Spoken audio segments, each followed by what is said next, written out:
他们，抓他们！可是呢，他们俩呢在山洞里面呢躲得远而远的，所以呢，虾蟒呢抓不到他们。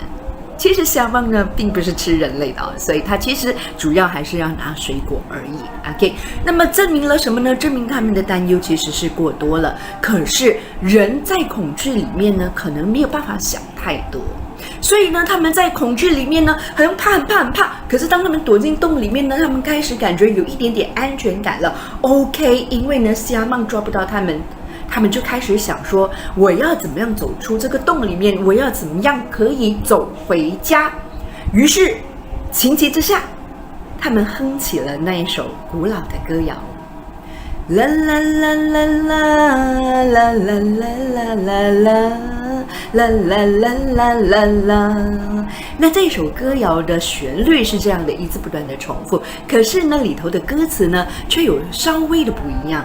那么它的第一句呢，就是Inen lagu siamang tunggal makan buah akar， buah akar。这两公婆呢，突然间头顶呢就出现了很多的灯泡，嘣嘣嘣嘣嘣嘣。对了，古老的人，古老的智慧传承下来，就是告诉他们。Buah akar， buah akar 是根，那我就把它翻译成根之果。这个根之果的意思，它吃了之后呢，这个根之果呢，吃了之后呢是会麻痹的。什么是麻痹？就是会晕了，好像喝醉酒一样，走路就是不能够平坦的 ，OK， 然后会东倒西歪的。他们两公婆就想到方法了，要如何来应付这一只体型非常大的虾蟒。于是呢，他们就蹑手蹑脚的就走了出去，噔噔噔噔噔噔噔噔，走了出去之后呢，在箩里面呢，他们就放下了很多的buah akar。那么虾蟒呢，就偷吃，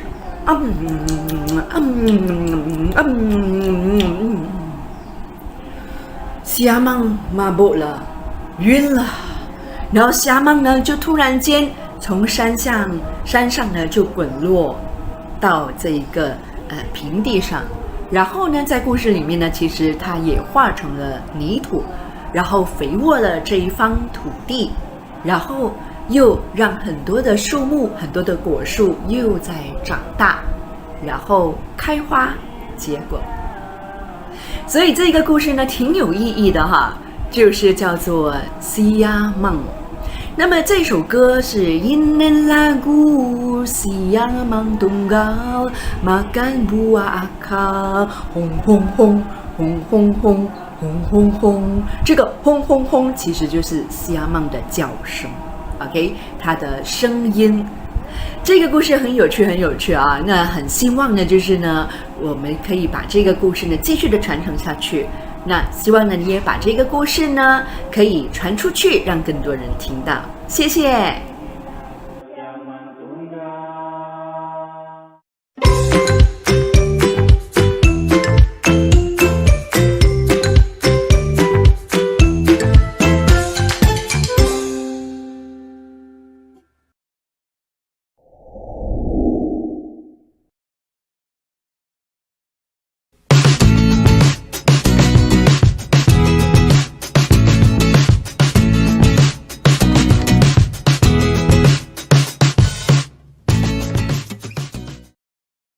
Adik-adik, apa khabar semua? Kak Su harap adik-adik di luar sana sihat dan sejahtera. Assalamualaikum. Hari ini Kak Su akan sampaikan sebuah cerita yang menarik, iaitu kisah Sang Kancil dan Gegasi sempena Ritual Sarawak Children's Festival. Suasana kehidupan mereka yang tenang dan aman itu menjadi huru-hara adik-adik. Rupa-rupanya ada seekor gegasi yang sangat besar dan juga sangat ganas. Gegasi ini telah makan banyak anak haiwan, contohnya anak zirafah, anak beruang dan juga anak gajah. Ada juga haiwan-haiwan yang kecil yang telah dimakan oleh gegasi itu. Jadi adik-adik, semua haiwan di dalam hutan menjadi bimbang. Mereka risau kalau gegasi itu akan makan mereka pula.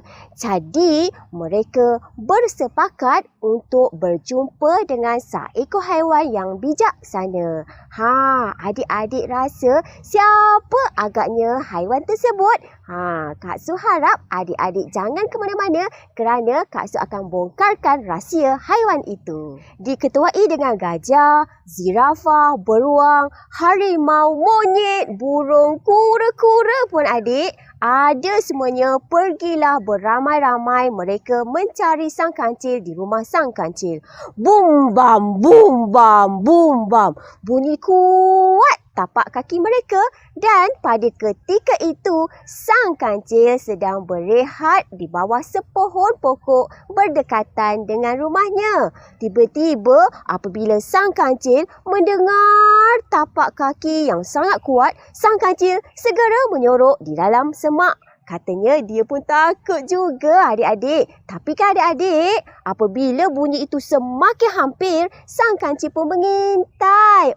Rupa-rupanya bunyi tapak kaki kawan-kawan mereka. Jadi mereka pun segeralah berjumpa dengan sang kancil. Apakah yang menyebabkan kamu semua datang ke sini? Gajah, harimau, zirafah, beruang. Tapi adik-adik, gajah terus menjawab, sang kancil, kami semua datang ke sini kerana ingin meminta tolong kepada kamu. Kamu tahu tak, sekarang kehidupan kami sudah tidak tenang lagi seperti dahulu. Ada seekor gegasi yang sedang mengganas di dalam hutan ini. Gegasi tersebut ada makan anak kami, cucu kami dan juga saudara kami. Jadi kami kemari ingin merayu kepada kamu, ingin meminta tolong kepada kamu agar kamu dapat membantu kami menyelesaikan masalah kami ini.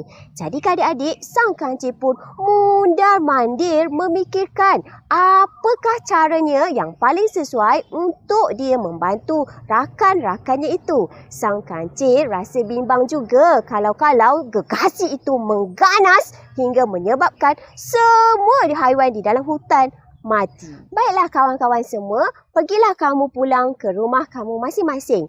Aku tahulah bagaimana ingin menyelesaikan masalah kamu. Jadi adik-adik, semua haiwan tersenyum lebar kerana sang kancil ingin membantu mereka. Mereka pun pulang dengan perasaan yang tenang dan gembira. Manakala sang kancil terus masuk ke dalam hutan, sang kancil pergi mencari rotan. Sang kancil ingin menjadikan tali daripada rotan tersebut untuk memperdayakan gegasi yang ganas itu. Apabila telah cukup keperluan rotannya, maka sang kancil pun membawa rotan tersebut dan pergi menuju ke tempat tinggal gegasi. Sang kancil pergilah adik-adik dan seterusnya sang kancil nampak memang ada seekor gegasi yang sangat besar sedang berehat-rehat sambil berkipas menggunakan daun keladi. Panas agaknya kan adik-adik? Jadi, sang kancil pun bertegur kepada gegasi. Gegasi, kenapa kamu kelihatan tidak bermaya dan kurang sihat? Gegasi pun menjawab, kancil, sebenarnya kalau kamu nak tahu, badan aku ni ada sakit lenguh-lenguh lah. Boleh tak kamu mengubat aku? Tanya gegasi kepada sang kancil. Gegasi, kebetulanlah pula saya baru pulang dari berjumpa dengan pawang Raja Sulaiman. Mendengarkan perkataan Raja Sulaiman pun gegasi yang ganas itu takut. Adik-adik, gegasi sangat takut dengan Raja Sulaiman. Kemudian adik-adik, sang kancil menunjukkan kepada gegasi rotan ajaib ini. Katanya rotan ini dapat menghilangkan lenguh-lenguh badan. Tapi aku tidak dapat memberikan kepada kamu, kata sang kancil kepada gegasi. Rotan ini hanyalah untuk aku. Pawang Raja Sulaiman telah menyerahkan kepada aku. Adik-adik, Gegasi merayu kepada sang kancil. Kancil, tolonglah, bagilah aku rotan itu. Badan aku ni lenguh-lenguh, kata Gegasi merayu kepada sang kancil. Sang kancil berpura-pura adik-adik. Dia masih tidak mahu menyerahkan rotan itu. Tetapi adik-adik, apabila sang Gegasi merayu, memujuk dan merayu berkali-kali, akhirnya sang kancil pun terpedaya. Dia pun berkata, baiklah Gegasi, kamu boleh memperolehi rotan ajaib ini untuk mengubat penyakit kamu. Tapi ada satu syarat. Agak-agaknya, apakah syarat tersebut adik-adik? Cuba adik-adik teka. Apakah syaratnya? Tanya Gegasi kepada sang kancil. Mudah je syaratnya Gegasi. Kamu perlulah berjanji bahawa kamu tidak akan makan aku dan juga keturunan aku, kata sang kancil kepada Gegasi. Gegasi tersenyum lebar. Katanya, mudah sangat syarat kamu. Yang penting aku tak makan kamu, tapi aku boleh makan semua haiwan di dalam hutan. Sang kancil pun menjawab, terpulanglah kepada kamu Gegasi, asalkan kamu tidak makan aku dan keturunan aku. Jadi adik-adik, kedua-dua mereka pun bersepakat. Maka kancil pun menyuruhlah sang Gegasi baring di atas tanah. Katanya, kamu perlu baring dengan selesa supaya aku mudah mengubati kamu. Jadi, apa lagi adik-adik? Gegasi pun baringlah di atas tanah mengikut arahan sang kancil. Tapi adik-adik, ketika Gegasi hendak baring, dia melihat sang kancil dengan perasaan yang rasa hendak makan. Alang-alang kalau macam ni, apa kata aku makan sahaja sang kancil ini sebelum dia menyerahkan rotan ini. Tapi adik-adik, sang kancil memang bijak. Katanya kepada Gegasi, wahai Gegasi, kamu tidak boleh makan aku kerana menteranya ada pada aku. Adik-adik, sebaik sahaja Gegasi itu baring di atas tanah, kancil pun mengambil rotan tersebut. Mula-mula, kancil mengikat kedua belah kaki Gegasi dengan rotan itu. Gegasi mula meronta. Katanya, janganlah kuat sangat kancil. Sakitlah kaki aku, kata Gegasi. Tetapi sang kancil kata, kalau nak baik, kalau nak sihat, kenalah kuat. Diikat dengan kuat, katanya. Jadi, sang kancil pun ikat kedua-dua belah kaki Gegasi. Kemudian, diikatnya pula tangan Gegasi. Dan akhirnya, sang kancil mengikat di bahagian tengkuk Gegasi. Adik-adik, nampaknya Gegasi tidak dapat bergerak. Dan selepas itu, sang kancil pun dengan bangganya melompat ke atas sebuah batu yang besar. Gegasi, kamu sabar tau. Aku perlu berdiri di atas batu yang besar ini kerana pawang Raja Sulaiman telah berpesan mentera hendaklah dibaca di atas tempat yang tinggi supaya kesan ke atas rotan ini akan menjadi baik dan badan kamu akan sihat serta sakit-sakit sendi kamu akan pulih, kata sang kancil kepada Gegasi. Jadi, apa lagi adik-adik? Sang kancil pun segeralah memanjat ke atas batu yang tinggi itu. Sebaik saja sang kancil tiba di atas batu itu, sang kancil pun bersuara, padahlah muka kamu Gegasi. Akhirnya kamu terpedaya juga dengan aku. Baiklah, baringlah kamu di sini selama-lamanya, kata sang kancil kepada Gegasi. Adik-adik, Gegasi melolong, tolong, menjerit-jerit kuat-kuat dan suara Gegasi itu bergema di dalam hutan tersebut. Maka suaranya telah didengar oleh banyak haiwan. Mereka semua berlari menuju ke arah suara Gegasi yang melolong itu kerana mereka ingin menyaksikan dengan mata mereka bagaimana sang kancil mengalahkan Gegasi. Gegasi cuba bangun tetapi tidak berdaya kerana rotan tersebut telah mula menjerut ke lehernya sebagainya. Dan kalau adik-adik semua nak tahu, sang kancil juga haiwan yang sombong dan juga riak. Dia tahu kawan-kawannya akan datang menyaksikan bagaimana dia melawan gegasi. Jadi adik-adik, dia pun melompat daripada arah batu ke bawah, kena kepada muka gegasi dan menyebabkan gegasi rebah di atas tanah. Adik-adik, perbuatan itu telah dilihat oleh banyak haiwan, termasuklah Raja Rimba iaitu Raja Belang. Apa yang berlaku seterusnya adik-adik? Semua haiwan bertepuk tangan dan bergembira kerana sang kancil berjaya membunuh gegasi yang ganas itu. Yeay! Hebatlah kamu sang kancil, hebatlah kamu, tangkas kamu melawan sang gegasi itu. Semua haiwan termasuk gajah, zirafah, beruang, monyet, kura-kura semuanya gembira adik-adik, termasuklah si landak. Semuanya memuji dengan kebijaksanaan sang kancil dan juga kekuatan sang kancil melawan dan membunuh gegasi itu. Kecualilah Raja Belang iaitu harimau. Harimau rupa-rupanya masih berdendam dengan sang kancil kerana sang kancil pernah memperdayanya suatu ketika dahulu. Baiklah adik-adik, sekian sahaja cerita yang ingin Kak Su kongsikan kepada adik-adik semua sempena Virtual Sarawak Children's Festival. Kak Su harap adik-adik gembira mendengar cerita daripada Kak Su. Sehingga berjumpa lagi. Bye!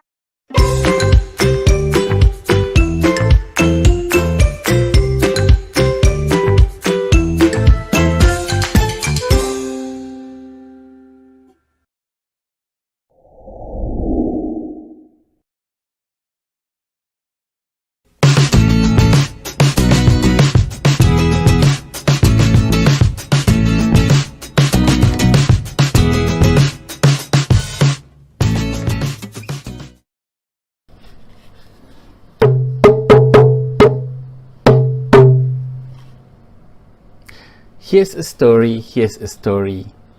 Uncle Nai will tell you one. Lots of things for us to see, lots of things for us to hear, smell, feel, taste, and lots of things for us to think. Let's begin now. Once, there were 4 young men named Ali, Badu, Cha'ah, and Daud. They all lived together in a village. They all were good friends and always spent time together. One thing that was often brought up in their conversations was how strange things can be outside their village. They felt that they have seen enough and would like to venture outside their small world. They wanted very much to see these strange things. So, one day, they decided to travel abroad because they had heard that in the other countries, there were many strange things that were not to be found in their own village. However, all of them don't want to travel together. So they all agreed to journey separately. So after bidding goodbyes, the 4 of them, one from the north, and one for the east, and one for the west, and the last one for the south. When each of them reached the destination, he explored the places, asking the people to show him all the strange things that were to be found in those regions. And so they went on, traveling from one village to another, country to country, across the rivers and seas. After having been away for nearly a year, the 4 friends returned to their village. They gathered in the exact place that they departed. And that day, each of them began to relate their travel experiences and the strange things that he had seen during his journey.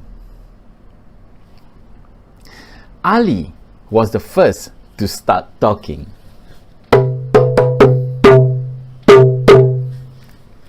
He talked about many incidents and strange things. Ali went on. But you know what?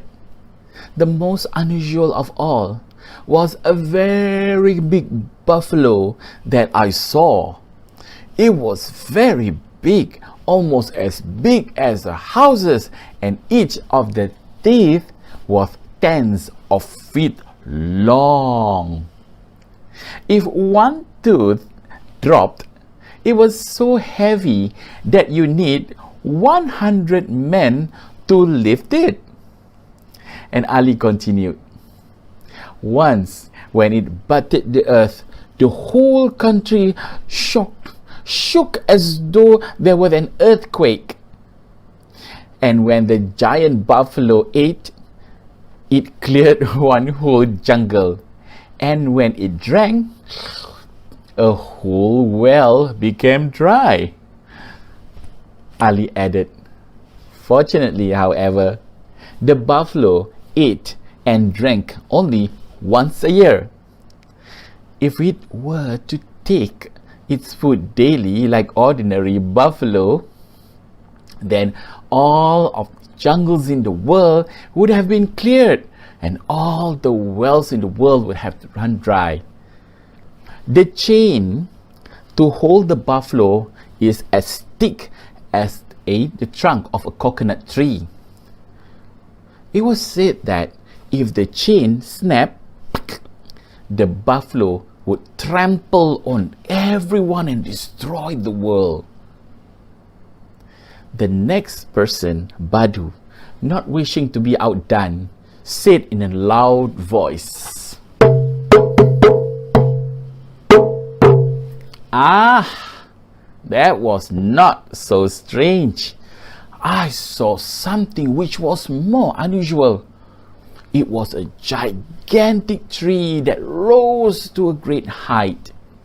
If we were to walk around the base of the tree, it would take us 3 days to complete the circle.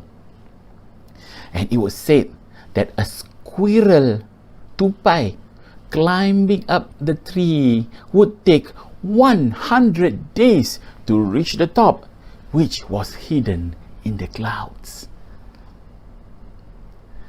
The tree could bear only one fruit, and that was right at the top. Any person who could reach the fruit and eat it would become rich and live forever. Its leaves could cure all diseases. Anyone suffering from even the most terrible disease would be cured instantly if he drank the juice of the leaves.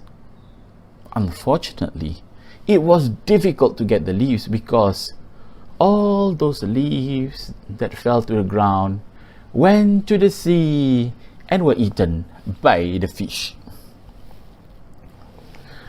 And then it was the third person's turn, Ja'a.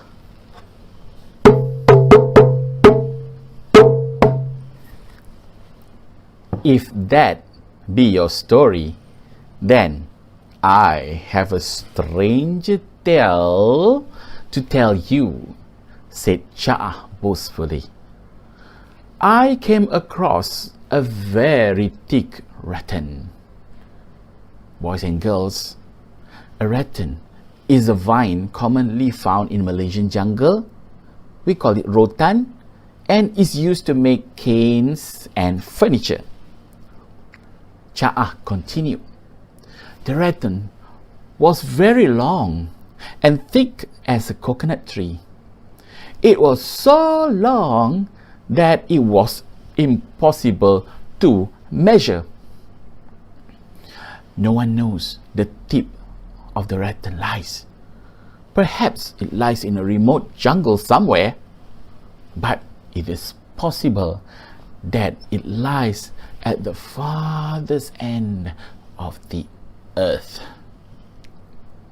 The villagers told me that in the past the rattan had been used by Putri Kayangan, the princess of the sky, to climb up to the kingdom of the sky. Ja'a emphasized as he concluded his story. The three of them looked at Daud, the fourth person. What about you, Daud? What strange things did you see? Do tell us about them. You heard our stories, all of them about the strange things which cannot be found in our village. And Daud looked at them with a mocking smile.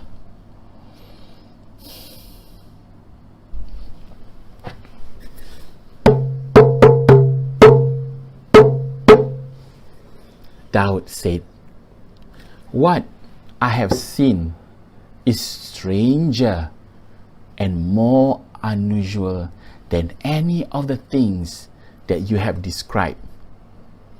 It is the strangest thing on this earth." The three other friends asked, feeling rather puzzled, "What is it then? Tell us."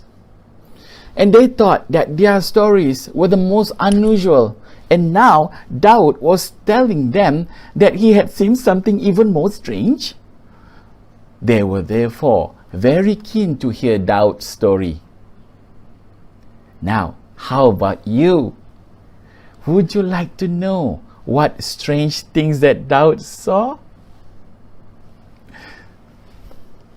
Daud said, "I saw a wonderful drum which was very big and very long." "A drum?" they asked. "Yes, a drum," stressed Daud seriously. "It was so long that one end of it lay in one country and the other end in another. And it was so big that you can fit all the people, villages, jungles, and all the contents of both countries in it." Ali asked, "My goodness, what was the drum made of, Daud?" Daud replied, "Possibly from the wood of the tree which Badu saw." The parchment could have come from the skin of the buffalo seen by Ali, and it could have been fastened to the cylinder with the rattan which Cha'a saw. But the sound of the drum is even more wonderful and strange."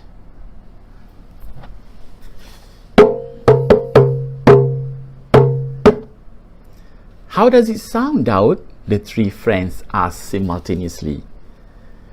And Daud said, "When it is beaten, it produces a sound like this. Bohong, bohong, bohong." And bohong in Malay means lies. So it sounds like lies, lies, lies. Ali, Badu, Cha'a look at one another with embarrassment, while Daud merely smiled at them.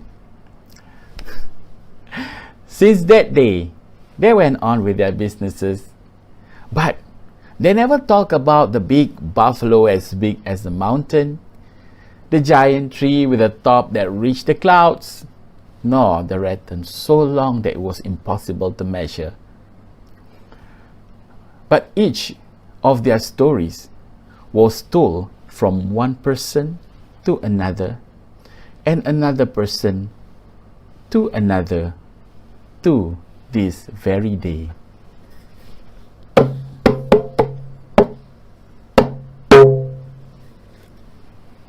The end.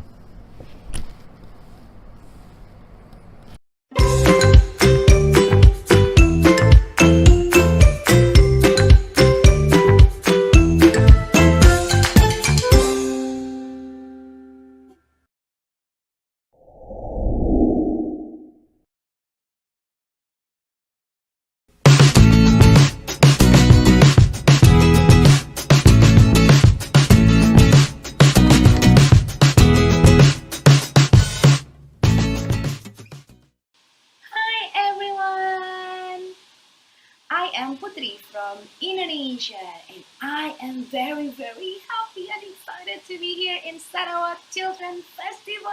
Yay!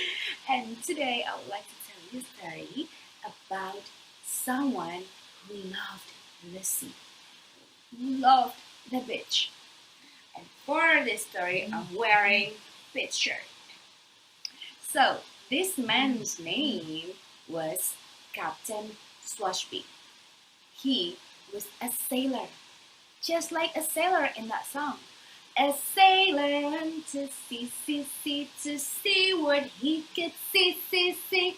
But all that he could see was the bottom of the deep blue sea.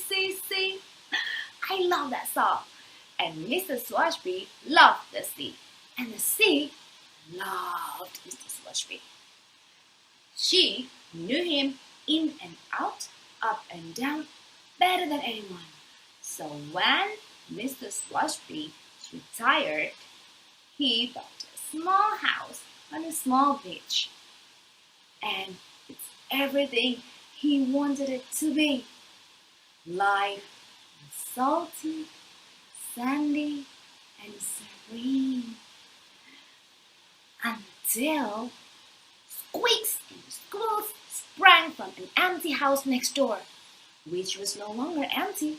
It was now commanded by a little girl and her granny, who liked to plant umbrellas, scattered beach chairs and mats, and do picnics, and also boarded Swashby's dad without his permission. Swashby hid in his house, closed the doors, and the cookie that they gave him, he gave it to the girls. He didn't want neighbors. He didn't need neighbors. Neighbors are noisy, nuisance, annoying. So he, in return, wrote a message in the sand.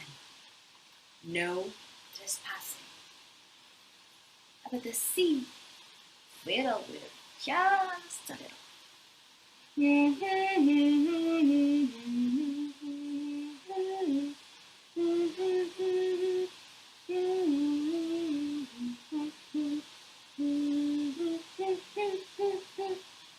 Sing!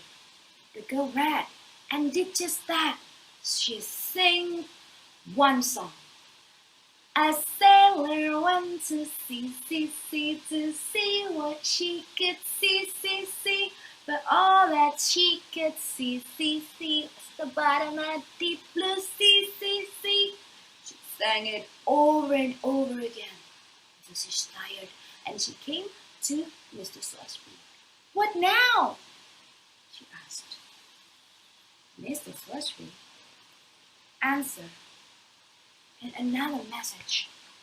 Now vanished. Forced to see filled with just a little.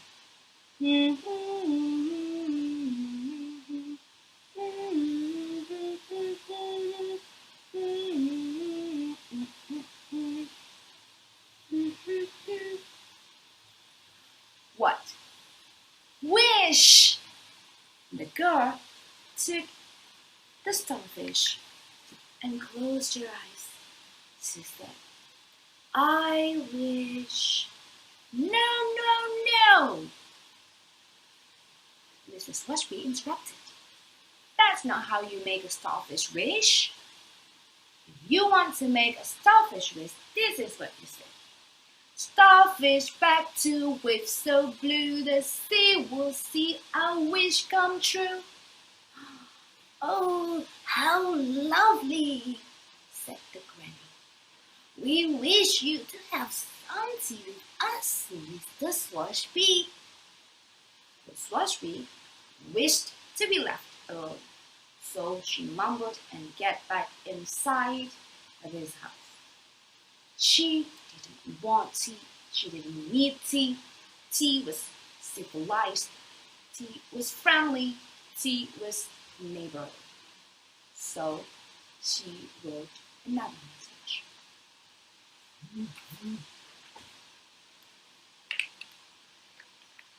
Please go away. Of course, the sea fiddled with just a little.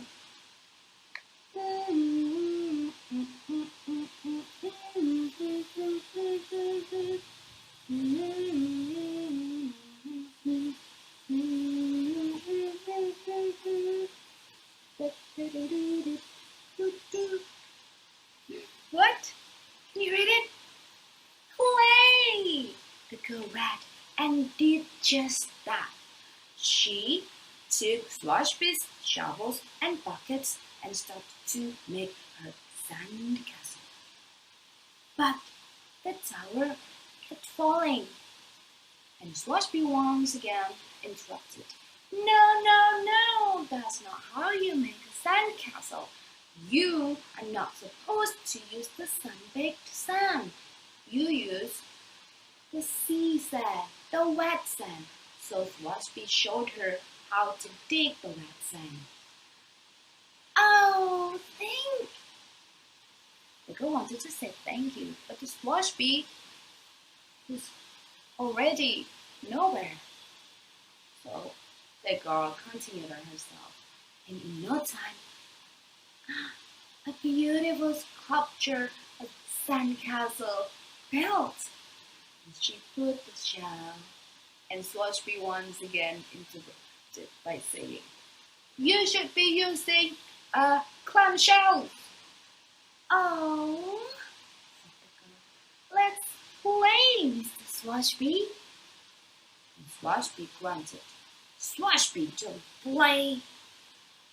So the sea fiddled with not just a little. She came to the sand, up and tickled the girl's toes. And the goose laughed, and then the sea served the sand and slurped the bucket. Oh, the girl said. The girl tried to reach it, but the sea slurped it away, and the girl started to run through it. Oh no, look at me! The girl didn't know that she is around water. And her granny looked. Oh no, look at her! And Granny tried to run faster, but Sloshby was already there. Still with his mumblings. What are you doing, little girl? He scooped the girl and took the bucket, and with a great wave, the sea delivered them back to the shore. On the shore, there was no stopping of hugging, thinking, laughing. That was Sloshby's reward. Sloshby said to the sea, "I know what you do there." After that, Sloshby can see that he can share tea with them. It's easy for him to share tea, cookies, lobsters, and some more. And it's easy for him to share his deck and buckets and shovels and shells. And also it's easy for him to see that friends can be fun, and neighbor, and family. So one more time, Sloshby wrote another message. And they said, "Thank you, friends." Of course, the sea will read just a little. Let's see what the sea wants.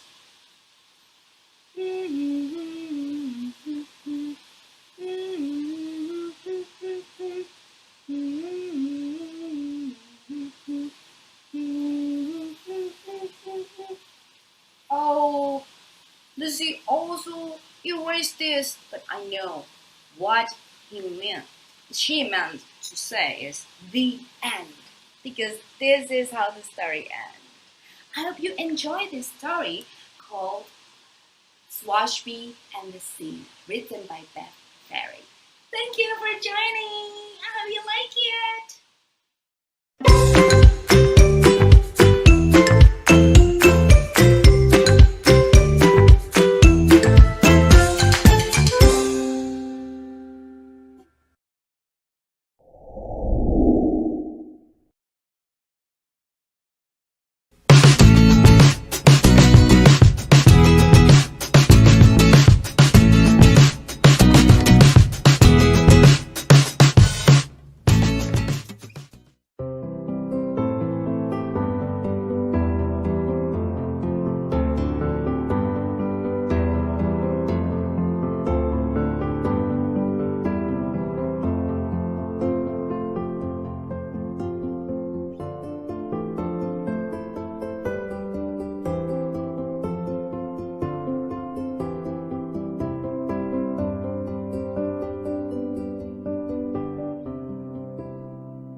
วัสดีครับ สวัสดีค่ะ We are storytellers from Thailand.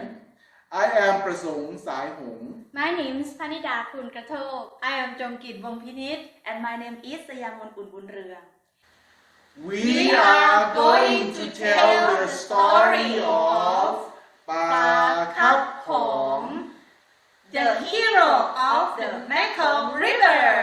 It was first retold by Grandma Janto Thopsak from That Phanom, Nakhon Phanom, Northeast Thailand, and retold in English by Dr. Wayupat Thopsak. Let's enjoy our story. Once the freshwater fish in the Mekong River lived happily. Every day they sang and they danced. They sang and they danced. One day they heard bad news. There was the news. The sea fish from the South China Sea agreed to migrate to live in the Mekong River because there were too many fish in the South China Sea.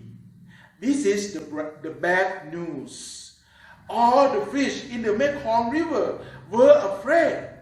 They afraid the sea fish would come to eat all their food, to eat all their nutrients from the Mekong River, and they won't have a home to live. What shall they do? So the leader of the Mekong River called all fish from the Mekong River to have a meeting. Okay, fish from the north, fish from the south, from the east, from the west, come to have a meeting. All fish swam together and have a meeting. And the leader told the bad news to them. What shall we do? Anybody have the idea? One of the big fish swam up and said, I am strong. I am strong. And one other fish swam up and said, I am big. I am big. One of the big fish came and said, I am quick. I am quick. Yes. We should fight. Fight. Yes, everybody say together. We will fight. Fight. We will win. Win. We will fight. Fight. We will win. Win. But the leader was a thoughtful leader. He said, oh, fish, stop. We cannot do that. If we fight, blood will be all over the Mekong River. It's not a good idea. Oh, what shall we do, the leader? What shall we do? Yes, do you have any idea? Maybe I can go. Then there was a little voice. Whose voice? All fish look around and they heard. Maybe I can go. All fish looked around, but they saw nothing. Maybe I can go. And the voice got louder and louder. And all fish looked and they saw little fish. You little fish. You go to fight with the sea fish. No, I'm not going to fight with them. I'm going to talk to them. And freshwater fish laugh. Oh, it is impossible. You cannot do that. I can do that. I can just go to talk to them. And the big fish laugh. And the leader said, Stop. Let the little fish explain. What are you going to do? I am not going to fight with them. I will just talk to them. Oh, this is another way to solve the to solve the problem. Yes. Okay, I think we should try. Do you agree with me? Fish? Yes, yes, yes. Oh, yes. Okay, little fish. Are you sure, little fish? Yes. You're going to do this with the sea fish? Yes, I'm sure. Okay, little fish. You may go with my blessings. Thank you for Good your luck, little blessing. fish. Thank you. Then the little fish swam to the sea. He swam towards the sea until he almost reached the sea. Wood, wood, wood, wood, wood, wood, wood, wood, wood. Ah, look! What? There's a little ripple heading toward us. Look and see what it is. Ah, it's a little fish. Little fish? Let me talk to him. Okay, go ahead. Little fish. Yes. Where are you from? Where are you all on? I am from the Mekong River. Mekong River. We are heading up there. Yes. Can you give us some information about Mekong River? Oh no. Why are you looking so sad, little fish? What's the problem? Because there are so many of us. We don't have enough food to eat. Look at me. I'm very small and skinny because we don't have enough food to eat. I was bigger and stronger. Ah, Now you look so thin indeed. Oh, I can see through your body. There's no food in your stomach. Do you agree with the fish that the Mekong River is not a better place for us? Yeah, I agree. We should go back home. Yes, I think let's go back to our sea and try to feed ourselves there. Yes. Okay. Thank you, little fish. You're welcome. We will go back to the sea now. Okay, have Bye-bye. a safe Good trip luck. back to your sea. Bye-bye. Wood, wood, wood, wood, wood, wood. The sea fish go back to the sea because they decided not to go to the Mekong River.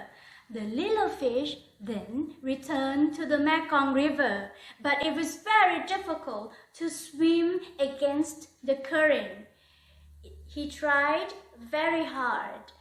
Wood, wood, wood, wood, wood, wood, wood, until he get to the Mekong River.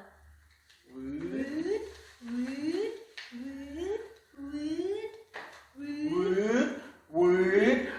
Oh, little fish, you are back. Yes, I am back. Said the head of the fish. Oh, what is happening over there? Tell us about that. I didn't do anything. I just talked to them and then they decided to go back to the sea. Oh, that is our victory.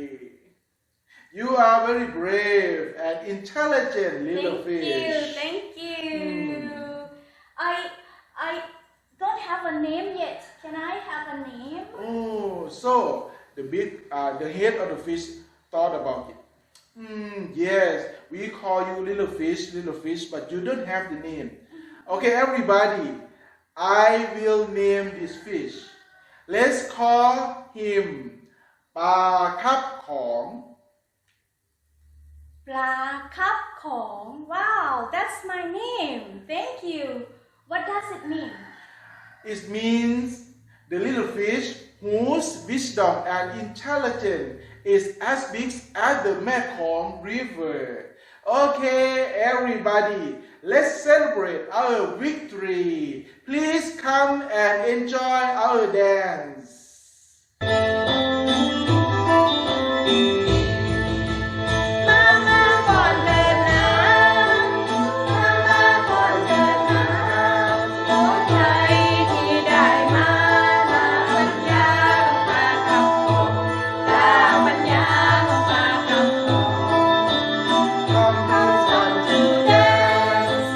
Come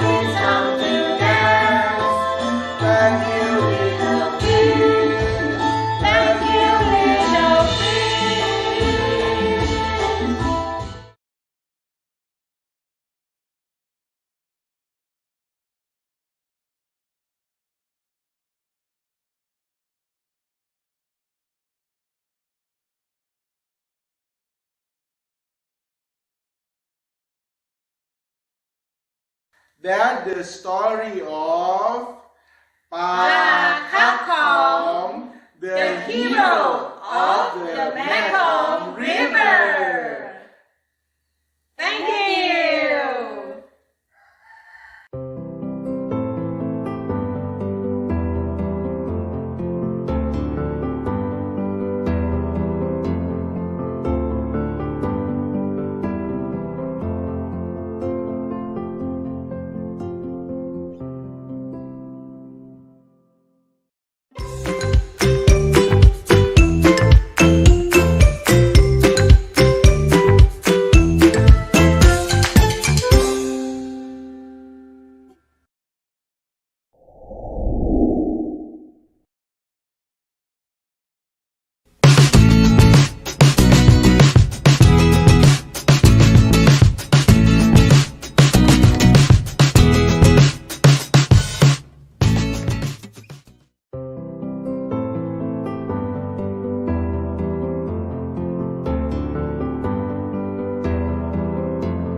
Sawadee-krap.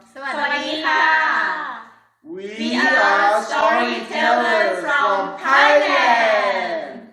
I am Prasong Sai Hong. My name is Panida Kun Katok. I am Jongkit Wongpinit and my name is Sayamon Unbunrương.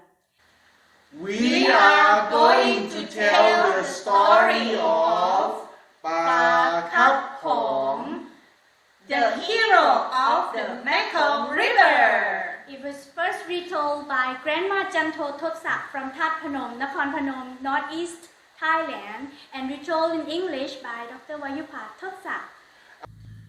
Let's enjoy our story!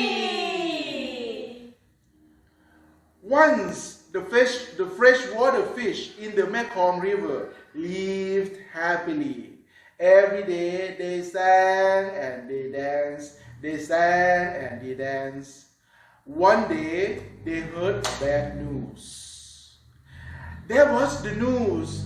The sea fish from the South China Sea agreed to migrate to live in the Mekong River because there were too many fish in the South China Sea. This is the bad news. All the fish in the Mekong River were afraid. They were afraid the sea fish would come to eat all their food, to eat all their nutrients from the Mekong River, and they won't have a home to live. What shall they do? So the leader of the Mekong River called all fish from the Mekong River to have a meeting. Okay, fish from the north, fish from the south, from the east, from the west, come to have a meeting. All fish swam together, and have a meeting. And the leader told the bad news to them. What shall we do? Anybody have the idea?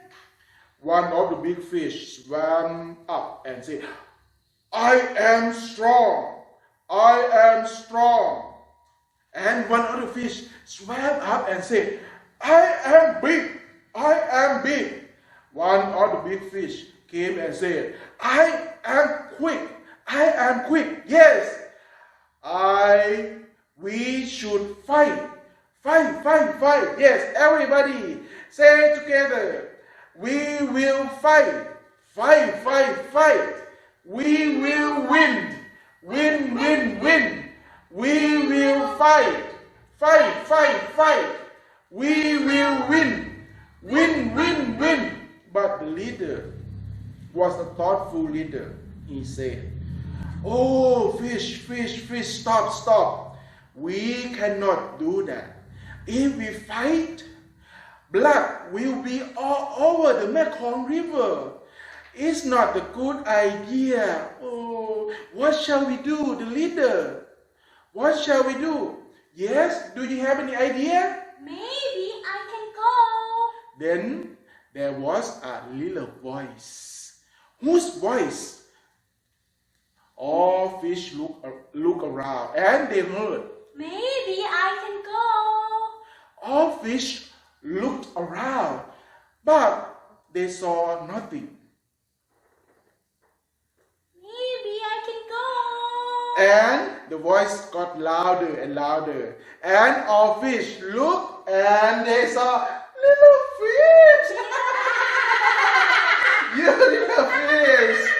You go to fight with the sea fish. No, I'm not going to fight with them. I'm going to talk to them. And freshwater fish laugh.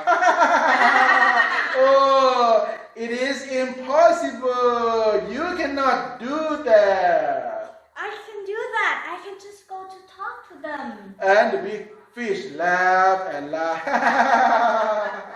And the leader said, stop. Let the little fish explain. What are you going to do? I am not going to fight with them. I will just talk to them. Oh, this is another way to solve the problem. Yes. Okay, I think we should try. Do you agree with me? Fish? Yes. Oh, yes. Okay, little fish. Are you sure, little fish? Yes. You're going to do this with the sea fish? Yes, I'm sure. Okay, little fish. You may go with my blessings. Thank you for Good your luck, little blessing. fish. Thank you. Then the little fish swam to the sea. He swam towards the sea until he almost reached the sea. Wood.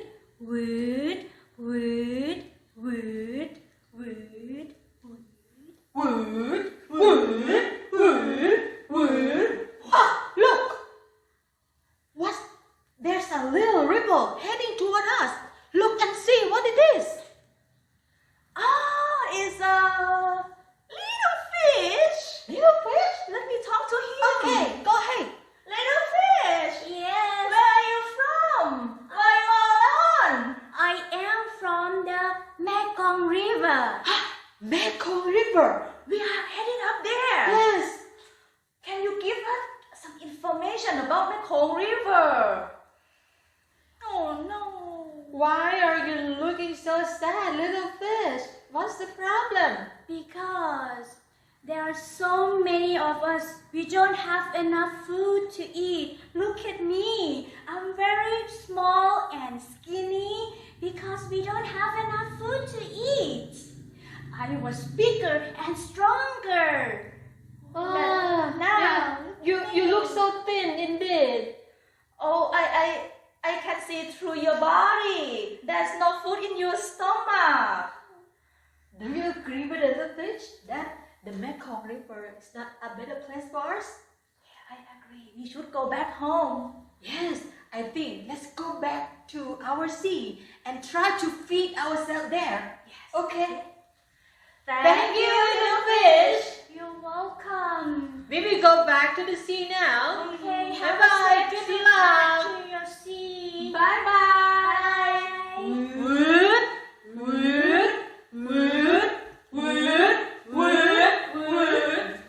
The sea fish go back to the sea because they decided not to go to the Mekong River.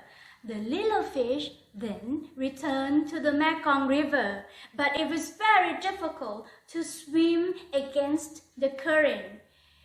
He tried very hard.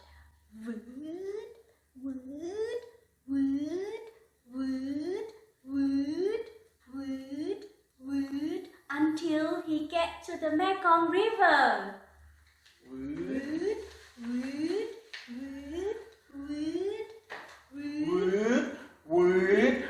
Oh, little fish, you are back. Yes, I am back. Said the head of the fish. Oh, what is happening over there? Tell us about that. I didn't do anything. I just talked to them and then they decided to go back to the sea. Oh, that is our victory. You are very brave and intelligent little fish. Thank you. I don't have a name yet. Can I have a name? Oh, so the head of the fish thought about it. Yes, we call you little fish, but you don't have the name. Okay, everybody, I will name this fish. Let's call him ปลาคับของ ปลาคับของ Wow, that's my name. Thank you. What does it mean? It means the little fish whose wisdom and intelligence is as big as the Mekong.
Hi， 各位亲爱的古晋的大朋友、小朋友，你们好，我是台湾的胖叔叔。今天呢，我要为大家来说一本来自台湾作家的创作绘本，叫做《石头妈妈》。诶，怎么会妈妈跟石头有关呢？难道妈妈是石头做的？哟，这什么妈妈呀？我们赶快来听这个故事吧。在一座深山里，有4个小朋友，他们没有爸爸妈妈，就独自在山上彼此照顾，慢慢长大。他们要很勇敢哦，因为他们要去对抗野兽，要去设陷阱，他们要自己耕田，种东西给自己吃，还要去找草药来医治生病。有些小朋友看到了他们就会笑他们，哈哈，你们是没有爸爸妈妈的野孩子。所以他们当然很伤心了。他们想啊想的，决定有一个办法可以得到爸爸妈妈，他们就去找森林里非常厉害的女巫，叫做巴巴嘎。巴巴嘎头发很长，法力高强。这4个小朋友，他们就带着水果、礼物、祭品找巴巴嘎。巴巴嘎，巴巴嘎，我们很想要爸爸妈妈，真的，不听，我们唱一首歌，你听了就知道我们很想要爸爸妈妈了。小鸟有妈妈伴飞翔，小象有爸爸陪伴它。我们也想要爸爸妈妈，有了爸妈笑哈哈。爸爸嘎，我们真的很想要。这时候爸爸嘎，就抓抓自己的头发，好吧。有啦！我抓到了一个头发上的虱子，真好吃，好像又有了，抓到了，4个小朋友快受不了了，爸爸嘎，你赶快告诉我们吧。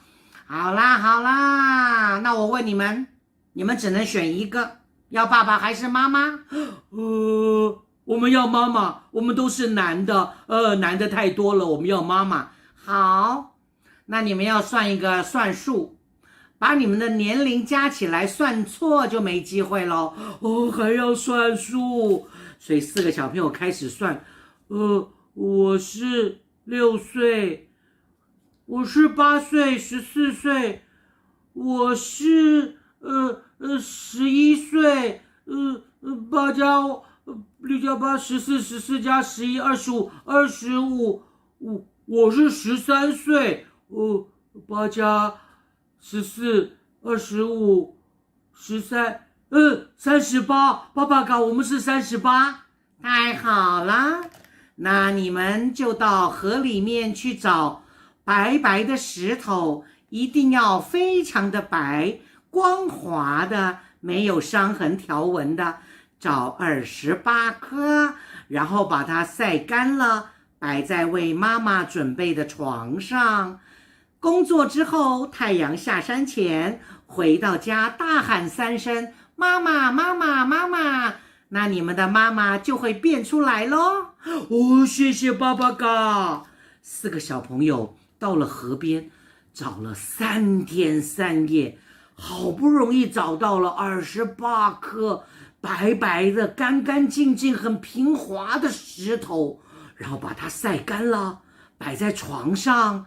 辛苦的工作，太阳下山前回到家门口，妈妈妈妈妈妈，你们猜妈妈有没有变出来？哇，真的出来了一位美丽的女士孩子们，我是你们的妈妈，以后就由我来照顾你们咯。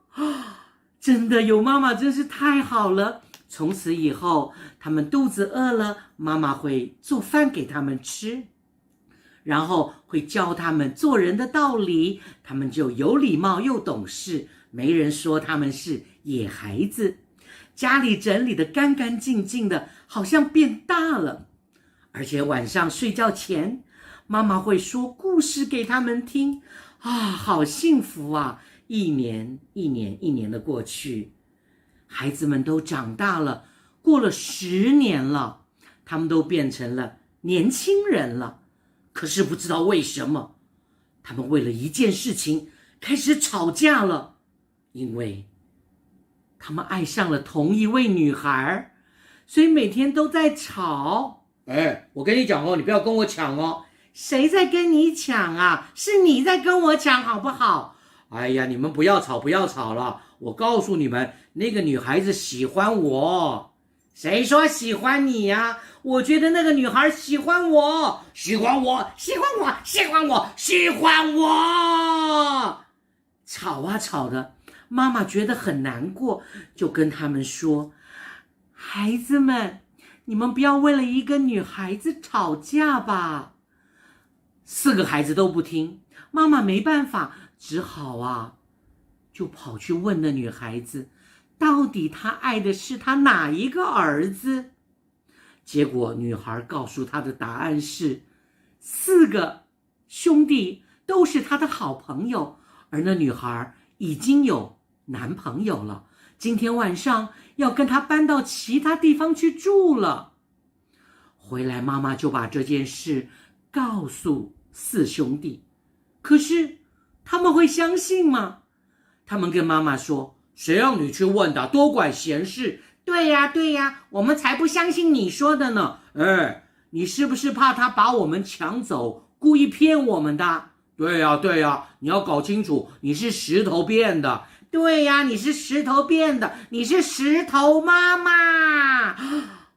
妈妈听了会不会难过呀？好伤心啊。好吧，那你们自己想办法，妈妈没有办法帮助你们了。妈妈在哭，4兄弟不管妈妈，直接跑去问那女孩了。结果那女孩跟4兄弟讲的答案和妈妈说的一模一样啊。那女孩还告诉4兄弟，我有一首歌要送给你们，希望你们好好听一听，放在心里。我要唱了。对不起，我有爱人，我今晚就要离去。谢谢你爱过我，在心底只有抱歉，只有道别。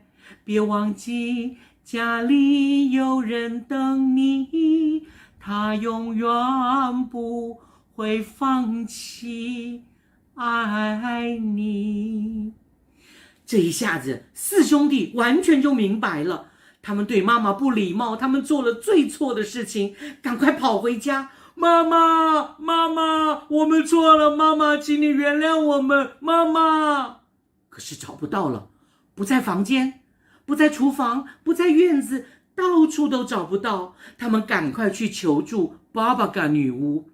巴巴嘎，我们的妈妈不见了，求求你帮我们找妈妈。你们的妈妈怎么会不见呢？你们是不是说了什么不礼貌的话，不该说的话呀？对，我们说妈妈是石头妈妈，我们不听她的话。哎呀，完蛋了，没机会了，你们的妈妈再也变不回来了。不要，我们要妈妈。4兄弟赶快跑到河边去找白白的干干净净的石头，他们要可能找更多的石头了。可是他们发现全部的石头上面都有了条纹，都有了伤痕，好像受了伤，好像流了泪，再也不是洁白干净的石头了，代表他们的妈妈再也变不回来了。这就是胖叔叔要分享给你的台湾的一个绘本故事《石头妈妈》。各位小朋友，不管以后你谈恋爱了，你有男朋友有女朋友，一定要记得，永远不会变，永远爱你的不是你的男朋友女朋友，而是你的爸爸妈妈呀。好了，故事就说到这儿，希望有机会我们能再见面，面对面来说故事，听故事好吗？祝福大家平安、健康、快乐，再会，拜拜。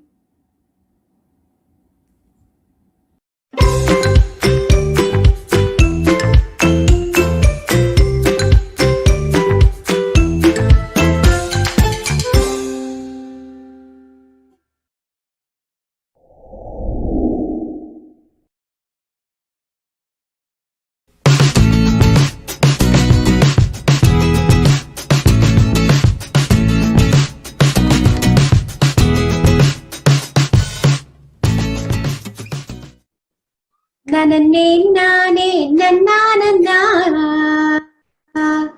A for alwa, B for bonda. What are these? These are Indian delicacies. A for alwa, B for bonda, I for idli, C for chutney. P for puri, M for masala. What a life! Aha, aha! A for alwa, B for bonda, I for idli, C for chutney. P for puri, M for masala. What a life! Aha, aha! What a life! Aha, aha! That was the favorite song of Anandi, the princess of Anantapur. Anandi liked only two things in life: eating, sleeping. Eating and sleeping. There were so many things that she hated to do: skipping, jumping, climbing, running, walking, jogging, inging, inging, inging, inging, inging, inging. When she was a child, the maths teacher came to the class and he said, "Children, repeat after me. 1, 1 is 1. And all the children repeated, 1, 1 is 1. You know what Anandi would say? 1, 1 is 1. The next class, the music class. Children, listen to me properly and sing after me. The teacher would say, Lambodara lakumikara. You know what Anandi would repeat? Lambodara laddu mikshata. Anandi, listen properly. Lambodara lakumikara. Okay, sir. Lambodara laddu mikshata. Anandi, Lambodara lakumikara. Okay, sir. Lambodara laddu mikshata. Anandi, Lambodara laku laku laku. Mika mika mika. Ra ra ra. Focus focus. Anandi, focus focus. Lambodara laddu laddu laddu. Mix mix mix. Music class over. All the children love this period, and that is the PE period, the physical education period where we play lots of games. And when the bell rings, the children would run to the playground and they would form a queue. Anandi will always be at the end of the queue, pushing everyone forward. Hey, you. And when her turn came, you know what she would say? Sir, I'm not keeping well, sir. My head is aching. No. My tooth is aching. No, my hands, my legs, everything is aching. I'm not keeping well. Do you want to check with my father, who is the king, sir? No, Anandi, you can go to the class. The teacher would say. Anandi would go back to her class and she would continue with her karakkamarukka. Years passed by and Anandi entered into her teens. when the children of her age would go for swimming, jogging, everything, Anandi found it difficult even to climb the stairs, even to bend down and pick up something. And this worried her mother. So one day she called Anandi and she said, Anandi, strict diet from tomorrow. Morning, only one dosa. Afternoon, only one cup of rice. And dinner, only one fruit. Okay? Okay, Ma. Anandi said. But that night, she couldn't sleep peacefully. Images of budgies and bondas and everything were haunting her dreams. In the morning, she got an idea. She tiptoed to the kitchen and spoke something to the head cook. Came back, she slept. Next morning, breakfast time, the table was laid and everybody was waiting and dosa was on the way. Na na na na na na na na na na na na na na na na na na na na. Everyone could see one end of the dosa. To see the other end of the dosa, they had to turn their heads. Dosa was for lunch. Anandi had only one cup of rice. And for dinner, she had only one jackfruit full. The queen just gave up. She thought, Anandi, eat whatever you want, but strict workout. Every day, 2 hours of exercise, okay? Oh, mother, exercise. I love doing exercise. Definitely. I'll work out 2 hours every day. The next day, morning, Anandi was dressed up in her gym suit with a timer in one hand and with the water bottle in another hand. She was all ready. She entered into the gymming room and she told her mother, you know what, Amma? I feel so very conscious if somebody is there inside. Can you make sure that nobody enters the room, Amma? Fair enough, thought the queen. At the end of 2 hours, Anandi came out fully drenched in sweat. The queen was happy at last. A month passed by. Still, Anandi couldn't pick anything. Anandi couldn't climb the stairs. The queen was confused. Why? And that day, after Anandi started to work out, 1 hour 55 minutes, the queen went and slowly opened the window and peeped inside.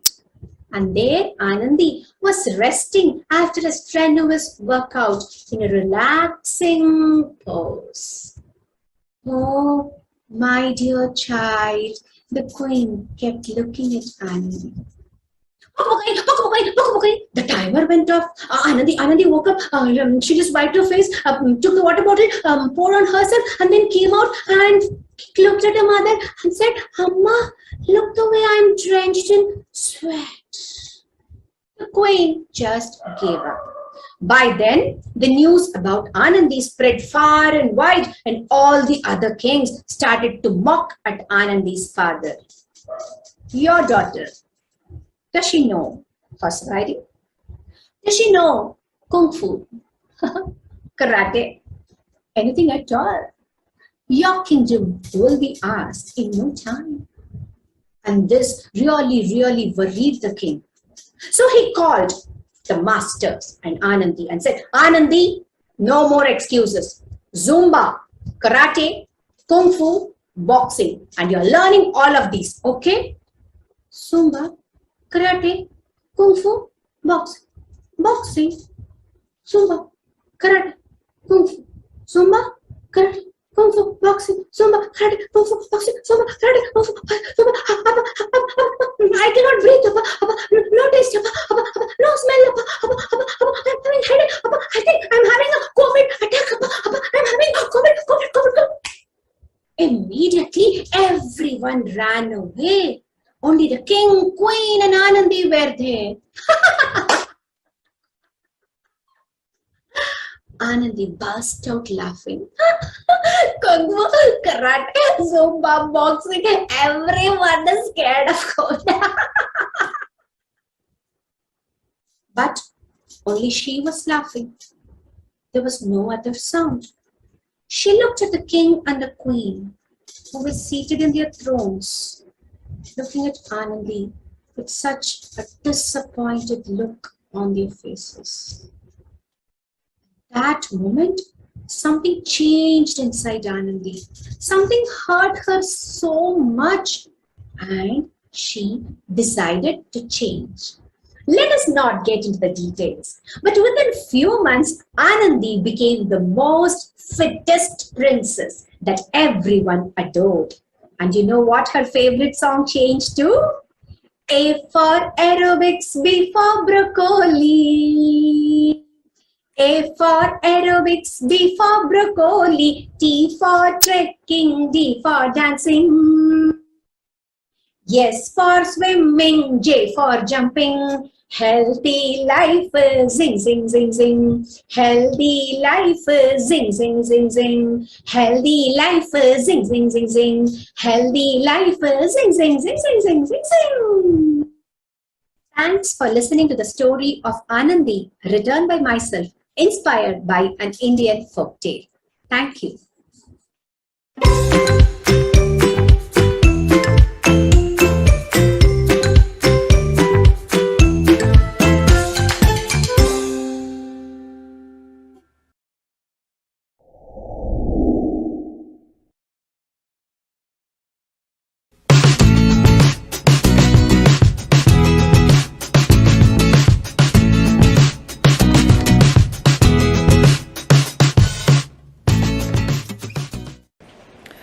Hi, I'm Lynn Kirk and I've been a storyteller for over 30 years. I tell to all ages and anywhere and everywhere, as long as there's some listening ears, of course. But storytellers always have a story or two up their sleeves or in their pockets. We're never without a story. Today's story I'm going to share is called Lazy Jack, and it's an English story, though I have been led to believe that it's not just English, but it's in other parts of the world too. If you like the story, then maybe you can look for it in one of your storybooks. It's a story about Jack, who is so lazy he doesn't do anything for his mummy. But his mummy makes him go out to work, and we find out what happens every time he comes back from his day's work. So, without any more nattering and chattering from me, let's have the story. And as all good stories begin with, it begins with, that's right, once upon a time. When was it? When was it not? There was a boy named Jack. Now, he was a really lazy fellow, you know. All he would do was lie down. He didn't do a day's work in his life. In the summer he would just lie out under the trees, in the winter lie in front of the fire, and his poor mother did all the work. She was out day in and day out, morn till night, dawn till dusk. She would come home so tired. Well, one particular evening she came back. She said, "Oh Jack, I've had enough. I can't do this anymore. I go out slaving every single day to get our daily food, while you just sit and lie and do nothing. You don't lift a little finger to help me. Look at my hands. Look at them. They're worn to the bone and they're red and sore. I can't do it anymore. So I've decided that you are going to go out and look for work. And I've also decided that you don't come back home until you've found some. Now you go out tomorrow." Well, this roused Jack somewhat, because he'd never been spoken to like that before. He loved his mother and he loved being at home, so he didn't really want to go anywhere else. So he got up in the morning and started looking for work. He went this way and that way. He went that way and this way and that way too, till in the end he found a farmer who was looking for somebody. So the farmer said, "Come back tomorrow, and if you do a good day's work, I'll hire you." Well, Jack's mother was delighted when she found out, and so the next day he went. He was really excited because he didn't know what work was. So when he got there, the farmer said, "I want you to top and tail these turnips." Now, from the north of England, where I come from, a turnip is a big vegetable that grows deep in the ground, and it's yellow flesh, and he had to top and tail them. So he got the big knife, and out he would get, and he would chop, chop, choppity chop, cut off the bottom and cut off the top. What there is left we will put in the pot, chop, chop, choppity chop. And all the time, his whole day was done with picking up a turnip, topping and tailing it, and putting it in the basket. But do you know what? Jack really enjoyed this work, because do you know what? He thought, this is great, this thing called work, because it takes hours off the day. I'm sitting here and I'm doing things, and I've got no idea how quickly the time's going, but I know that it's almost at the end of the day. I love this thing called work. Why didn't I know about it before? Well, the farmer was pleased as well. He was very impressed with Jack's work, so he said, yes, you can come back tomorrow. Here's your wages for the day. He was given 1 penny. Now, Jack wasn't used to money, so he didn't know what to do with it. So he tossed it up into the air and caught it. He tossed it into the air and caught it. He tossed it into the air and it dropped, and it rolled and rolled and rolled into a ditch and was lost. So when Jack got home and told his mother, "Oh, Jack," she said, "why didn't you put it in your pocket?" "Oh, never thought of that. Good idea. Do that tomorrow." So on the way to work, he helped remind himself, "I must carry it in my pocket. I must carry it in my pocket. I must carry it in my pocket." And so at the end of the day, there he was, waiting for his penny. But he wasn't given a penny. He was given a jug of milk. Oh, right. Well, Mum said to put my wages in my pocket, so I'd better do what my mummy says. It was a tight squeeze, but he pushed and shoved and pushed that jug of milk into his pocket.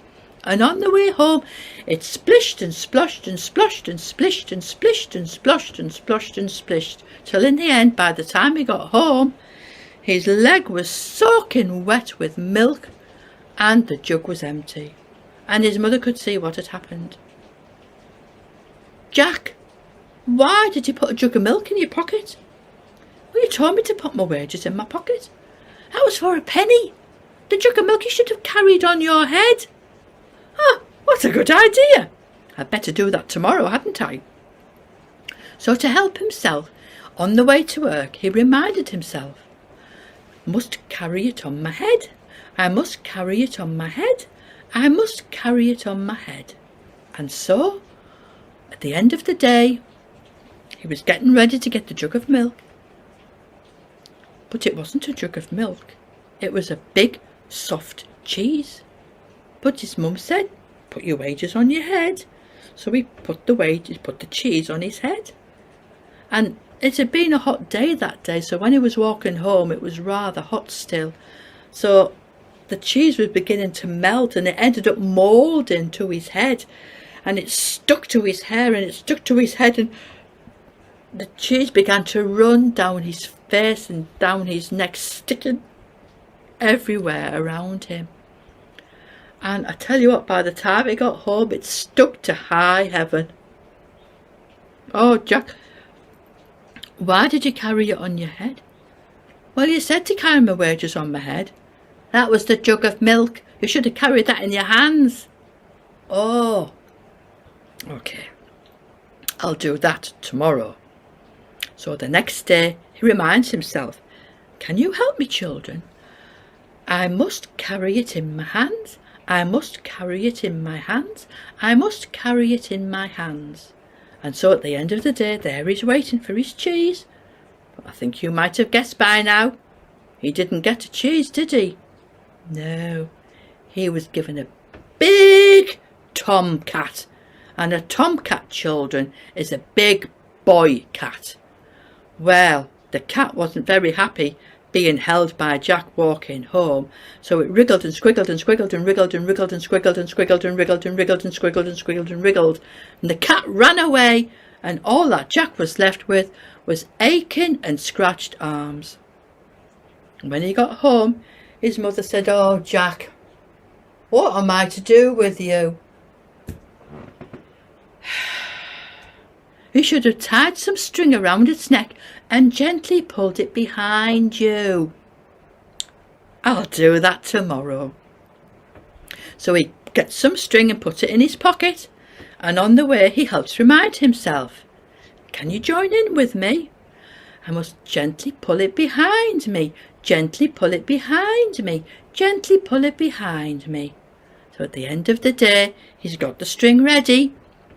But he wasn't given a cat, was he? You'll never guess what he was given. Not in a month of Sundays. He was given a leg of ham. Well, he tied it around the leg of ham and gently pulled it behind him. Well, let me tell you, the dogs had a field day with that. And they gnashed and gnawed and tore and gnashed and gnawed and tore and gnashed and gnawed and tore at that leg of ham. So by the end of the day, and he was home, it was just a little knuckle of bone. I can't tell you what his mother said because there's children around. But she said, "A leg of ham? Next time, carry it on your shoulders." "I will," he said, "on my shoulders, righty-o." So the next day he helps remind himself, "Must carry it on my shoulders, carry it on my shoulders, carry it on my shoulders." Well, the end of the day comes. He's waiting for the leg of ham. He's getting his shoulders all ready for the weight. Can you help? Can you join in? Get your shoulders ready. Oh, that's it. Get them nice and ready. He wasn't given a leg of ham, was he? No, you'll never guess what he was given. Never. A donkey. He was given a donkey. His mum said, "Put it on your shoulders." Well, so he pushed and shoved and shoved and pushed and pushed and shoved and shoved and pushed till he got that donkey and put it on his shoulders, and its tail was flapping and wagging in front of his face, and oh. Well, Jack was struggling going home. His back was bent with the weight of that donkey, but he still carried it. Now it so happened that the squire's house, the squire is a landowner, his house happened to be in front of the path that Jack would walk home every day along. And the squire's daughter was looking out of the window. Now the squire's daughter could not speak. No matter how many doctors spoke to him about his daughter, none of them said that she would speak unless somebody could make her laugh. Then she would find her voice again. Well, nobody had managed. But she was looking out of that window while Jack was walking by, carrying that donkey on his shoulders, its tail wagging and flipping in front of his face, and oh. It was such a funny sight that she laughed and she laughed and she laughed. She laughed so much the whole house resounded with her laughter. Nobody had heard her voice before, so everybody came running into the room from all directions. And then they realised that she had found her voice, and her father was overjoyed. When he saw that it was Jack who had made her laugh, cured his daughter, he called Jack in and said, "I promised that if any young man could cure my daughter, I would let them marry each other, and I am going to keep my promise. You can marry my daughter." And they did. And I tell you, it was a lovely wedding, you know. I wished you'd have been there. The food, the music, jugglers, storytelling, the wonderful gowns. It was a gorgeous day. And you know, Jack's mother came to live with them too. And she didn't have to work another day in her life. And as far as I know, that they are all as happy now as what they were then. So snip, snap, snout, my story's out.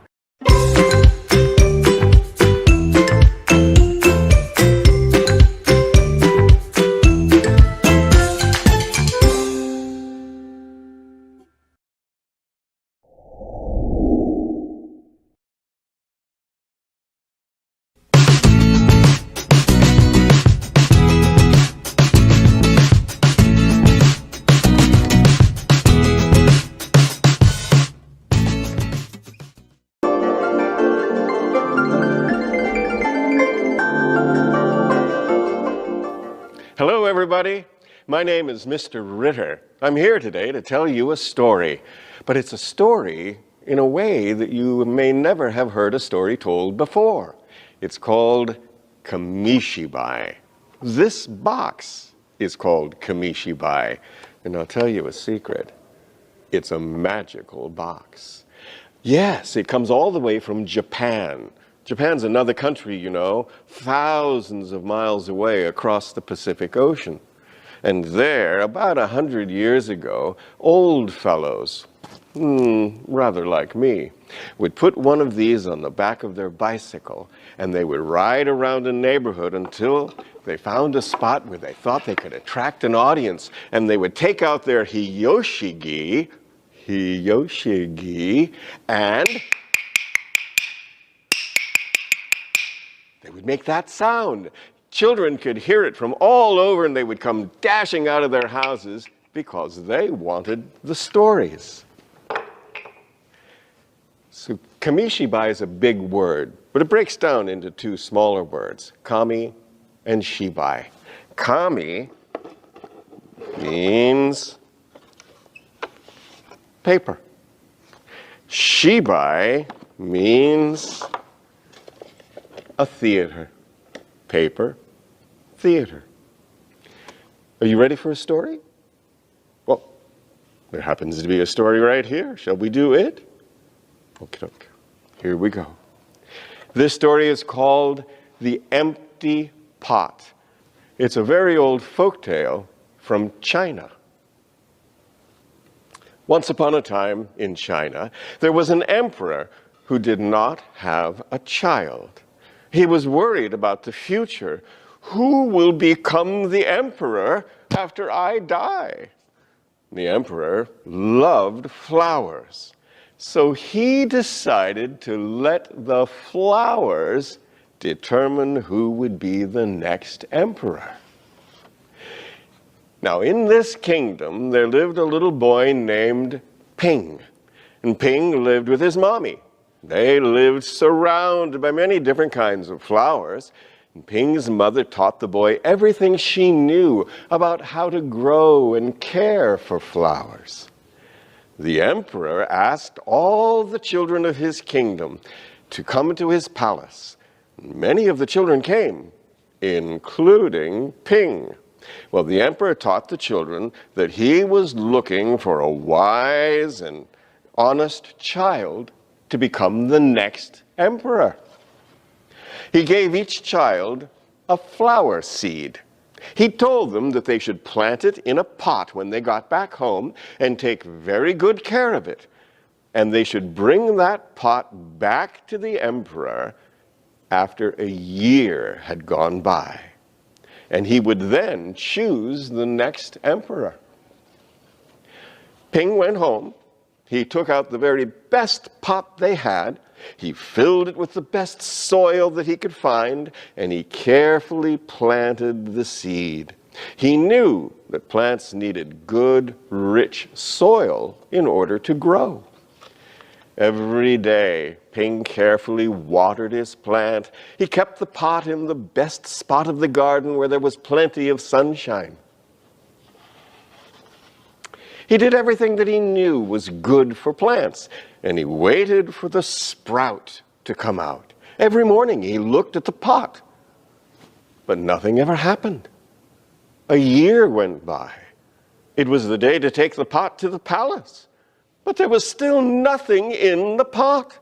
No flower, no plant, not even a tiny little sprout, just the soil. Ping said to his mother, "Mommy, I did everything you taught me. I took very good care of the seed, but nothing ever came out. I don't even have anything to show to the emperor." And his mommy looked at him and she said, "Just show the emperor what you have. The result is not important. What is important is that you did your best and you took very good care of it every single day." Oh. So when Ping arrived at the emperor's palace, he was surprised. All the other children brought plants with colorful blooming flowers. His was the only one with an empty pot. The children lined up proudly with their pots. The emperor walked slowly in front of them, looking at each plant, and he didn't stop until at last he saw Ping and his empty pot at the very end of the line. The emperor went near to Ping and he asked him, "I see there's nothing in your pot, only soil." Ping looked up at the emperor and he said, "Well, I did my very best caring for it, but no matter what I did, nothing would grow." And the emperor looked at the boy and he smiled. Then in a loud voice, the emperor made an announcement. "Here is the next emperor. He brought a pot with just soil. He is the most honest and courageous child. Nothing could have grown from the seeds I gave because I cooked them all. They were all dead seeds."